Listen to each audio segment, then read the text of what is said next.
साथियों, आप सबका इस नए एपिसोड में मैं स्वागत करता हूं।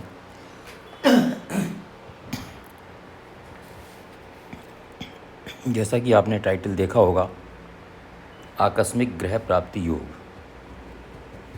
इसका मतलब कि जीवन में क्या हमको कभी अचानक से घर की प्राप्ति हो सकती है। अब देखिए, घर की प्राप्ति कब होती है? जब हम अपने कुछ काम करते हैं, कमाते हैं, इनकम करते हैं, उसके बाद हम अपना घर बनाते हैं, है ना। एक तो वो होता है कि जब हम अपने पैसों से घर बनाते हैं या ख़रीदते हैं, और दूसरा कब होता है कि जब अनएक्सपेक्टेड या एक्सपेक्टेड भी हो, मान लीजिए, जो हमको बनाना ना पड़े, मतलब हमारी मेहनत से ना मिले हमको, और हमको किसी और तरीके से मिल जाए। वो तरीका क्या हो सकता है कि जैसे हमको वारिसान मिल जाए, है ना, वसीयत के द्वारा मिल जाए हमको। और ये भी हो सकता है कि किसी को जब किसी को गोद लिया जाता है तो उसको प्रॉपर्टी मिल जाती है, उस गोद लिए बालक या बालिका को, जो भी हो, है ना, मतलब दत्तक पुत्र जिसको कहते हैं, उस स्थिति में भी मिल सकता है। या फिर हमको जो हमारे लीगल हायर्स होते हैं उनके द्वारा भी मिल सकता है, तो वो भी इसी श्रेणी में आएगा, क्योंकि हमने तो बनाया नहीं होता है, हमारे पैसे तो लगते नहीं हैं उसमें, है ना। तो वो स्थितियां कब होती हैं? जब हमको आकस्मिक ग्रह प्राप्ति हो सकती है। तो आइए समझते हैं इसको। जो जानकारी है मेरे पास, मैं देने की कोशिश करता हूँ। और अगर आपसे थोड़ी सी रिक्वेस्ट है कि अगर ऐसा है तो आप कमेंट में कीजिए। अगर किसी के साथ ये अनुभव हो, शेयर कीजिएगा। किसी को इस तरह से मिली हो और ये योग घटित हुआ हो तो प्लीज़ शेयर कीजिएगा, ताकि उससे पता चलता है कि ये जो योग हैं ये कितने सही हमारे जीवन में उतरते हैं, है ना। तो ये जो है, ये जो मैंने लिए हैं योग, वो जातक तत्वम नाम, जो हमारे जातक तत्वम जो हमारी पुस्तक है, और जो हमारे ऋषि, हमारे जो विद्वान हुए हैं, श्रीमन महादेव पाठक जो उनके द्वारा जो लिखा गया है ना, और जिनके पिताश्री बहुत बड़े ज्योतिष हुए थे, पंडित गणेश दत्त पाठक, जो ज्योतिष के काफ़ी मर्मज्ञ विद्वान थे, उनके द्वारा ये पुस्तक लिखी गई है, जातक तत्वम। ठीक है ना। तो आइए जानकारी प्राप्त करते हैं। तो ये इसमें पहला सूत्र है कि कर्क अथवा सिंह राशि पापाक्रांत हो, है ना। इसका मतलब कर्क राशि वो कहीं भी हो सकती है। मान लीजिए कर्क राशि ये 4 नंबर की राशि और ये 5 नंबर की राशि, ये क्या हो कि अशुभ हो। मतलब अशुभ हो का मतलब इन राशियों पर अशुभ प्रभाव हो। तो वो अशुभ प्रभाव कैसे हो सकता है कि मान लीजिए इस पर शनि की दृष्टि हो। मैं उदाहरण के लिए बता रहा हूँ, और भी कई तरीके हो सकते हैं, लेकिन फिर भी शनि की दृष्टि देखिए 1, 2, 3, है ना, कर्क राशि पर पड़ रही है। इसी तरह से अगर शनि को हम यहाँ लिख देंगे तो सिंह राशि पर पड़ेगी। और एक इसी में हम और इसको पापाक्रांत कर देते हैं, अशुभ कर देते हैं। हम राहु को बैठाल देते हैं। हम मान लीजिए राहु यहाँ बैठ गए, ठीक है ना। अब राहु की 5वीं दृष्टि भी आ गई, 1, 2, 3, 4, 5, ठीक है ना। तो ये कर्क राशि और पीड़ित हो गई। और हम इसको मान लीजिए और पीड़ित कर देते हैं। तो मंगल की 1, 2, 3, 4, मंगल की 4थी दृष्टि भी कर्क राशि पर पड़ रही है। तो इस प्रकार के योग बनने में ये बताया गया है, ये सूत्र दिया गया है कि आकस्मिक ग्रह प्राप्ति हमको हो सकती है वसीयत के द्वारा या किसी प्रकार के, जो कि हमारे द्वारा अपने ना बना गया हो घर। तो जैसे मैंने कर्क राशि का आपको उदाहरण दिया, उसी तरीके से आपकी समझ में आ गया होगा। उसी तरह से हम सिंह राशि को भी पीड़ित कैसे होगी, ये आपको जानकारी ज्योतिष की होगी थोड़ी बहुत, है ना। तो आप इस सूत्र को देख सकते हैं। दूसरा सूत्र क्या है कि सूर्य और चंद्रमा पाप युक्त या पाप दृष्ट हों। ठीक है ना। अब हम इसको मिटा देते हैं ताकि समझने में आसानी रहे। दूसरा सूत्र क्या कहता है कि सूर्य और चंद्रमा क्या हो पाप। अब हम सूर्य को यहाँ बैठा देते हैं। मान लीजिए सूर्य यहाँ बैठे हैं और चंद्रमा यहाँ बैठे हैं, कहीं भी हो सकते हैं। ये मैं उदाहरण के तौर पर कह रहा हूँ। सूर्य यहाँ हो सकते हैं, द्वादश में हो सकते हैं, नवम में हो सकते हैं, है ना। XYZ 12 खाने हैं, कहीं भी हो सकते हैं, और चंद्रमा भी कहीं हो सकते हैं। ये मैं आपको एक उदाहरण के लिए बता रहा हूँ कि सूर्य और चंद्रमा पाप युक्त और पाप दृष्ट हों। तो जैसे मैंने अभी आपको बताया था, जो राशियाँ बताई थी कर्क और सिंह, उसी तरीके से यहाँ पर अब उनके स्वामी, मान लीजिए शनि यहाँ बैठे हैं, मंगल यहाँ बैठे हैं, राहु या केतु यहाँ बैठे हैं। ठीक है। तो पुनः देखिए सूर्य यहाँ पर पीड़ित हो गए, शनि की दृष्टि, मंगल की दृष्टि, राहु की दृष्टि। तो 3 पाप ग्रहों की दृष्टि सूर्य पर पड़ रही है, तो सूर्य यहाँ पर पीड़ित हो गए, या यहाँ पर आ गए। मंगल यहाँ पर कर दीजिए, है ना। दूसरा इसी में मैं बता रहा हूँ, मैं दृष्टि के द्वारा बताया था आपको। दृष्टि ना होकर यहाँ पर अब शनि यहाँ पर कर दीजिए। ठीक है ना। तो ये क्या हो गया, अब देखिए हैं पाप कर्तरी में आ गए सूर्य, और राहु से भी पंचम दृष्टि है, तो सूर्य यहाँ पर पीड़ित हैं। और इसी प्रकार चंद्रमा का भी आप देख सकते हैं कि चंद्रमा किस प्रकार पीड़ित है। और ग्रह कब पीड़ित होते हैं, इसके लिए मैंने एक वीडियो बनाया हुआ है, आप मेरे चैनल पर जाकर देख सकते हैं, है ना। उसमें पूरा मैंने डिटेल में बताया है कि ग्रह कब पीड़ित होते हैं। आप उसको देख लीजिए, आपकी समझ में आ जाएगा, अगर आपको नहीं आ रहा है समझ में तो तीसरा सूत्र हम लेते हैं कि चतुर्थ अथवा दशम भाव पाप ग्रहों से युक्त हो। इसको मिटा देते हैं पहले, आप इसको नोट करते रहिएगा, है ना। तीसरा सूत्र है चतुर्थ अथवा दशम भाव। चतुर्थ भाव ये हो गया आपका, और दशम भाव कौन सा हो गया, ये भाव हो गया।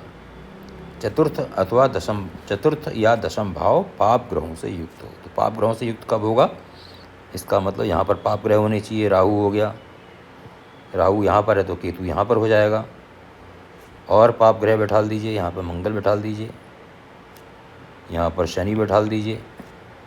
तो अब 4 पाप ग्रह, 2 तो यहाँ पर बैठे हैं और 2 दृष्टि कर रहे हैं। इसी प्रकार दशम भाव में 2 यहाँ पर बैठे हुए हैं और 2 दृष्टि कर रहे हैं, तो ये भाव भी हमारे पीड़ित हो गए, है ना। पाप ग्रहों से युक्त हो गए, पीड़ित नहीं, पाप ग्रहों से युक्त हो गए। तो इस पोजीशन में भी, इस योग में भी आपको आकस्मिक रूप से ग्रह की प्राप्ति या घर की प्राप्ति या प्रॉपर्टी की प्राप्ति, है ना। घर का मतलब प्रॉपर्टी, ज़मीन भी हो सकती है, ठीक है ना। घर का मतलब ये नहीं कि जो रहने वाला स्थान है, तो वो आपको हो सकती है। अब नेक्स्ट सूत्र हम चलते हैं। चतुर्थ भाव में मेष, इसको मैं लिख देता हूँ नहीं तो कन्फ्यूजन हो जाएगा। मेष, सिंह, धनु और मकर, ठीक है ना। इन राशियों में कोई राशि हो तो देखिए इसमें लिख के बताते हैं ताकि आपको अच्छी तरह से समझ में आ जाए। चतुर्थ भाव में बता रहे हैं कौन सी हो, 1 नंबर की राशि हो, 5 नंबर की राशि हो, 9 नंबर की राशि हो या 10 नंबर की राशि हो। मतलब इन चारों राशियों में से अगर कोई राशि होती है तो तब भी इस प्रकार का योग बनता है। तो नेक्स्ट सूत्र चलते हैं। चंद्रमा से चतुर्थ भाव में पाप ग्रह स्थित हों, इसको मिटा देते हैं। अगला सूत्र है चंद्रमा से चतुर्थ भाव में, है ना। चलिए चंद्रमा को यहाँ ले लेते हैं इस बार।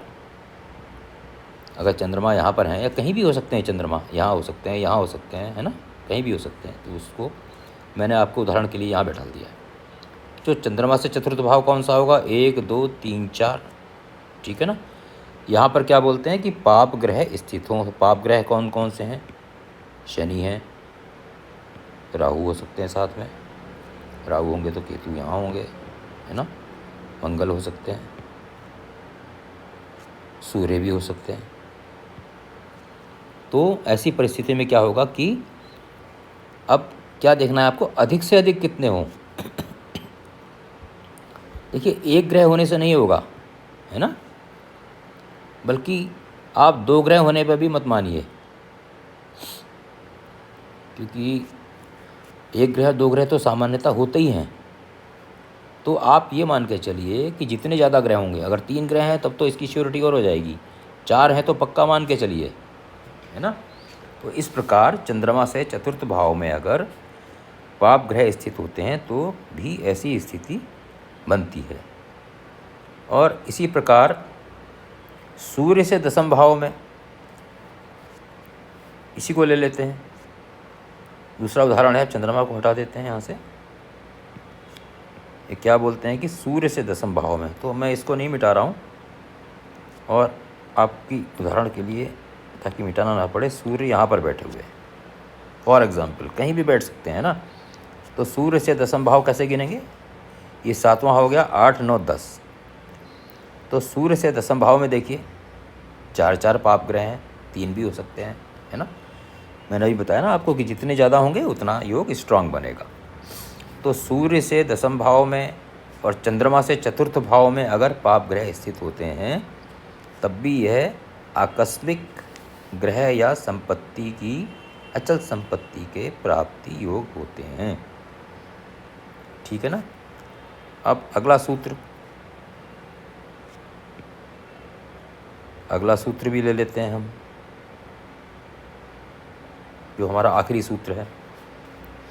अगला सूत्र है, सूर्य या चंद्रमा शत्रु के साथ शत्रु राशि में ही स्थित हों, ठीक है। तो सूर्य को ले लेते हैं। सूर्य क्या कहते हैं कि सूर्य या चंद्रमा शत्रु के साथ, तो सूर्य के शत्रु कौन है, सूर्य के शत्रु शनि है, प्रबल शत्रु। सूर्य के शत्रु राहु हैं, है ना।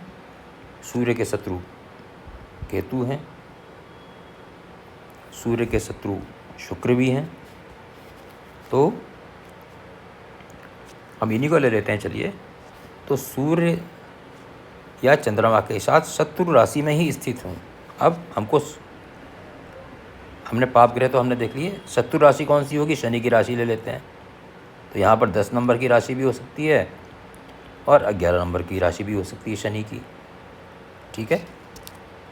तो अगर इस प्रकार से सूर्य कहीं भी हो सकते हैं, मान लीजिए सूर्य यहाँ भी हो सकते हैं,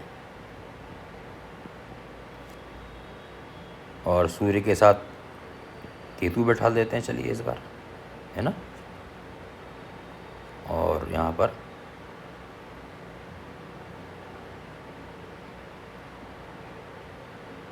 शनि बैठा देते हैं,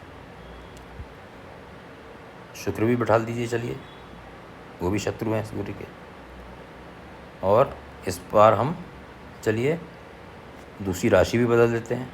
कौन सी राशि बदलते हैं, 7 नंबर की राशि कर देते हैं। तो ये और स्ट्रांग हो गया, ये वाला योग और स्ट्रांग हो गया, क्योंकि सूर्य शत्रु राशि में, सूर्य नीच राशि में भी हैं, देखिए 7 नंबर की राशि में नीच होते हैं, और अपने 3 शत्रुओं के साथ बैठे हुए हैं। तो इस प्रकार की पोजीशन भी योग आकस्मिक ग्रह प्राप्ति योग बनाते हैं। तो मित्रों, ये मैंने आपको सूत्र बताए, आप इसको अपने कुंडली में, अपने परिवार की मित्रों की कुंडली में लगा के देखिए। अगर कोई इसमें आपको घटित हुआ है तो आप प्लीज़ इसमें कमेंट कीजिएगा। और आपसे एक रिक्वेस्ट है, विनती है कि इसको सब्सक्राइब कर दीजिएगा, ताकि मेरा भी मोटिवेशन बना रहे। और अगले अंक में कोई नई जानकारी लेकर फिर मैं आपके सामने उपस्थित होऊंगा। और मैं 15 जून से एक नया बैच चालू करना चाह रहा हूं, तो आप लोग आइए, इसमें जो सीखने के इच्छुक हैं, बहुत कम शुल्क रखा हुआ है जो कि सभी अफोर्ड कर सकते हैं। मेरे को व्हाट्सअप कर दीजिए मेरे नंबर पे, और जिसमें आपको मैं पूरा कुंडली, बिल्कुल कुंडली के एक एक भाव से लेके, राशि से लेके, जिस तरह से मैं आपको डायग्राम से बता रहा हूँ यहाँ पर, उस तरह से सरल तरीके से बताऊँगा।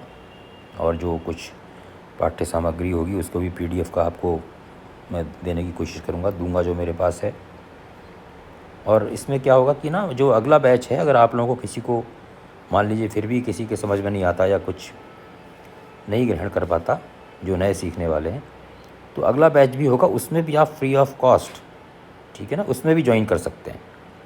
ऐसा नहीं कि सिर्फ ये बैच मान लीजिए मेरा ख़त्म हो जाएगा तो आपका पीरियड ख़त्म हो जाएगा, नहीं।